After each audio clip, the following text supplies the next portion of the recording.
"We don't want improvements" is a recurring statement in the neighborhoods of Bogotá, Colombia. They don't want paved streets, they don't want parks, and they don't want public transportation. For many, this may seem contradictory, but the fear that neighborhood improvements could result in a significant increase in taxes or a reduction in incentives leads a portion of the population to prefer to remain in a system as miserable as possible. As Maria Luisa Huérfano simply puts it, "I prefer to be without asphalt on the street than to pay more for electricity."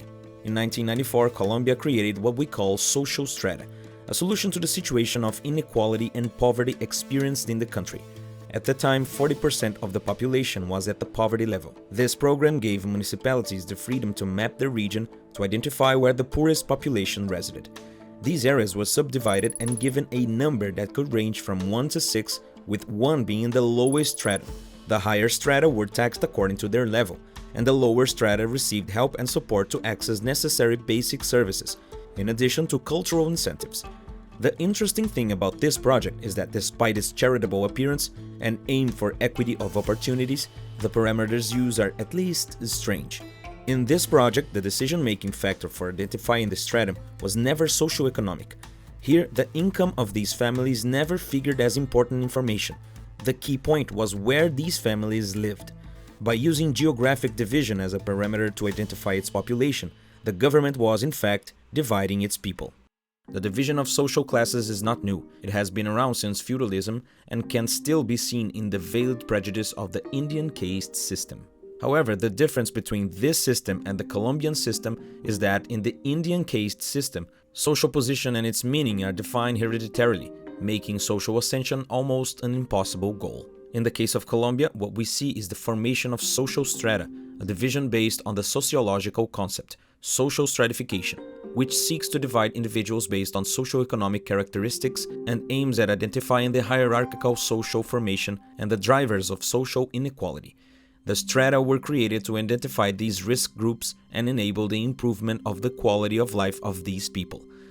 And what was supposed to benefit disadvantaged people has become a real political irony, bringing different consequences for the population and the government itself. Has the idea of equity and bringing advantages to those in need generated this social stratification that causes even more social division and prejudice among the population? A project that, instead of helping you, defines who you are in this society.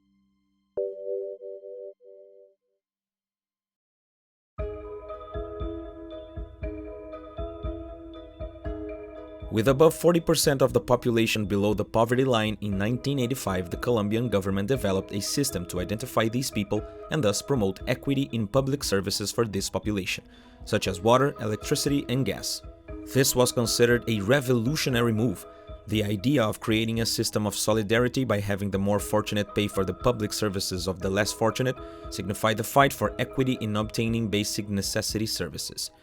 Until 1990, the division was made by the companies responsible for the public services, and each followed a different methodology for the stratification.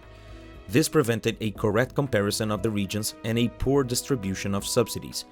Thus, the Colombian federal government decided to unify the stratification system, and from 1991, they began to study different ways to apply the unification of the stratification process. And in 1994, through Law 142, the regime of household public services in Colombia was launched, giving the state the right to intervene in public services and implemented the tariff system assessed by the conditions of the neighborhoods.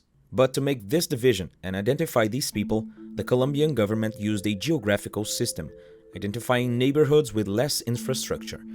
It might seem confusing, but this socio-economic division, stratification, did not take into account people's income, but rather where they lived. And so, based on where people lived, the strata identified from number 1 to 6 emerged. The strata were defined considering the neighborhoods, the exterior of the properties, considering the finishing materials of the house, the appearance of the facades, conditions of the sidewalks and streets, and whether they had schools, health services, and leisure nearby. Almost as if what mattered more was to appear to be in the line of poverty, but not necessarily be. From the front door inward, the government wasn't interested. In practice, stratification means that strata 1, 2, and 3 represented neighborhoods with less infrastructure or poorer, while strata 4, 5, and 6 have more structure. Residents of strata 1, 2, and 3 pay cheaper bills for water, electricity, and gas, for example. Residents of stratum 4 pay the real value, not receiving subsidies nor paying additional charges. Meanwhile, strata 5 and 6 pay additional charges on public service bills. This additional value is supposed to subsidize the charges of strata 1, 2, and 3.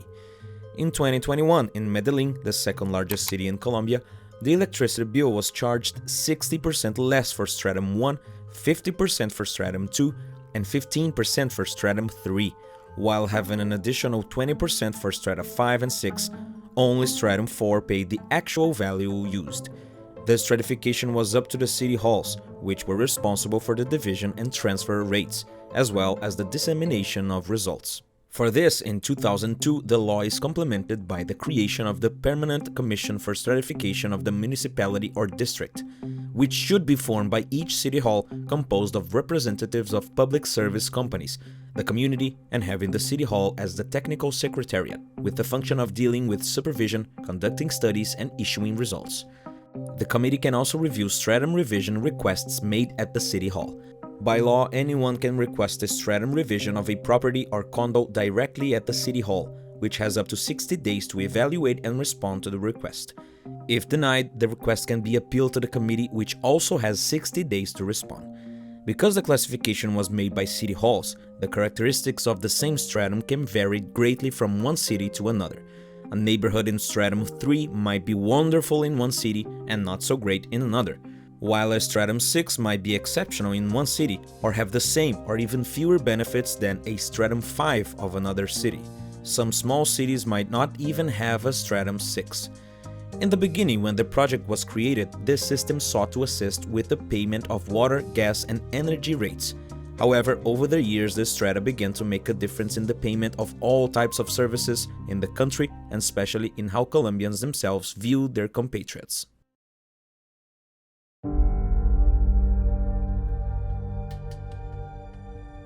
It became normal in Colombia to use the address to determine the values of services such as insurance, internet, school fees, health plans, service provision, among others.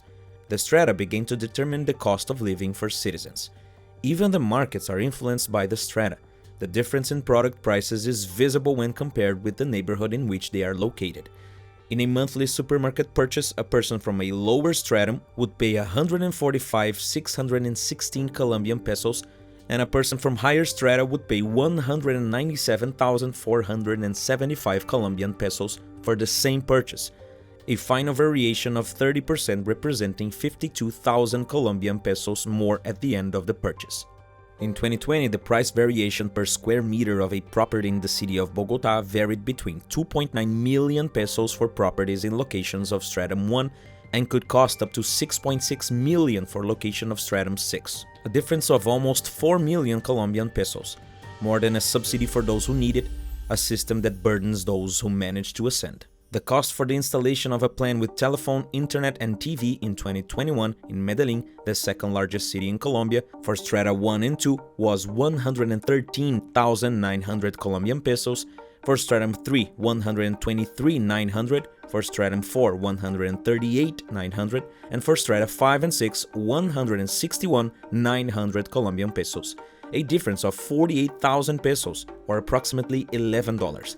It doesn't seem much, but this is a difference in just one of the basic services. Now start adding up all the other services that are used, such as water, electricity, and even the children's school. The difference in this accumulated value could significantly compromise the budget of any family. However, over the years, the cost of living for citizens was not the only impact of the division of strata. Currently, strata 1, 2, and 3 represent about 80% of the country, while only 4.5% is classified as stratum 5 and 6. Therefore, what is expected is that the 4.5% of this population support the expenses of 80% of the population. Considering the electricity bill, for example, the population of stratum 1 has a discount of 60% on the bill, stratum 2 50%, and stratum 3 15%, while the population of strata 5 and 6 have an increase of 20%. It is imagined that the subsidy given to strata 1, 2, and 3 is covered by the increase of strata 5 and 6. But this is another calculation that never added up, neither mathematically nor financially. Knowing this, a law was established assigning the responsibility to city halls to cover the difference, completing the payments using the Solidarity and Redistribution Fund. And this is where we see that this bill really doesn't add up. Only in 2015, the City Hall of Bogotá spent about 52 billion pesos, something around $19 million, and the federal government 250 billion pesos, equal to $91 million, just to cover the difference in water bills for strata 1, 2, and 3. And although the system was created to reach the poorest population, it was created 3 decades ago when 40% of the Colombian population was below the poverty line. Currently, this number is significantly lower, which means that many people are receiving subsidies that they don't need. There are literally more people appearing to be in the line of poverty than actually being in it. In Bogotá, for example, the Undersecretary of Information and Strategic Studies of the City Planning Department, Antonio Avendaño, describes that poverty in the city fell to 12.5%, and yet almost 80% of the population receives subsidies. This amounts to almost 7 million people out of the 8 million inhabitants of the capital. Many neighborhoods even refuse to receive improvements such as asphalt, schools, and parks, so that their stratum does not increase.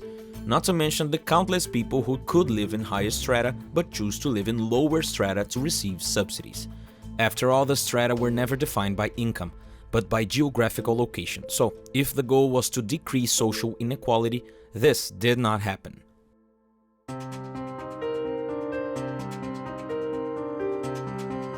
According to the National Bank, Colombia is the second most unequal country in Latin America. The reality is that over the years, the strata have increasingly come to define people, becoming a caste system in modern times. In Colombia, you are where you live. The strata have come to define not just neighborhoods, but people. Your stratum defines your charisma, your political opinion, your way of speaking, your clothes, and so many other things. And it will not be overlooked, not even by social ascension, and is even recorded on the ID cards of Colombians. In 2016, the National University and the District Planning Secretary of Colombia conducted a study that confirmed that the country's social strata reinforce stereotypes and prejudice. The researchers concluded that stratification has come to be used as a way of socially separating people in Colombia. This generates discrimination in society and even in the state's social policies. In job interviews, competing for scholarship, a university spot, or even in bank loans, one of the most determining questions for Colombians is where they live. Even in these situations, the stratum has more relevance than the academic curriculum. Roberto Lippi, coordinator of UN Habitat for the Andean countries, in an interview with El País clarifies, the stratum is a burden that prevents social mobility, causes frustration and inequality. The study does not allow us to make a social leap based on merit, as happened in Europe. He adds, in all cities there are rich and poor, but the separation is not endorsed by the state as it happens in Colombia. In an interview conducted by BBC News Mundo, the reporter asked Colombians how they refer to people from Stratum 1. The interviewees responded with things like lack of studies, illiteracy, and delinquency. Falta de estudio, sí, de analfabetismo, tal vez, de robo, delincuencia. A person from Stratum 3 is one who lives day by day. From Stratum 1 is a person who survives. When asking the same question to people from Stratum 6, the answer were quite different. Una persona narcisista, racista. Para el colombiano, los únicos que verdaderamente tienen derechos es la gente que tiene plata. Expressions like he has the shoes of a Stratum 1, you can tell his stratum, and he moved out of his stratum have emerged over the years. If someone is called Stratum 8, it means that they are very snobbish or very rich. However, if they are called Stratum 3, it means that they lack sophistication despite wanting to appear that way. A Colombian who has always belonged to Stratum 3, for example, even if they ascend financially, often prefers to continue living in the same stratum, for not identifying with people from higher strata or for fear of being discriminated against. This is described by 54-year-old taxi driver Carlos Córdoba to The Guardian.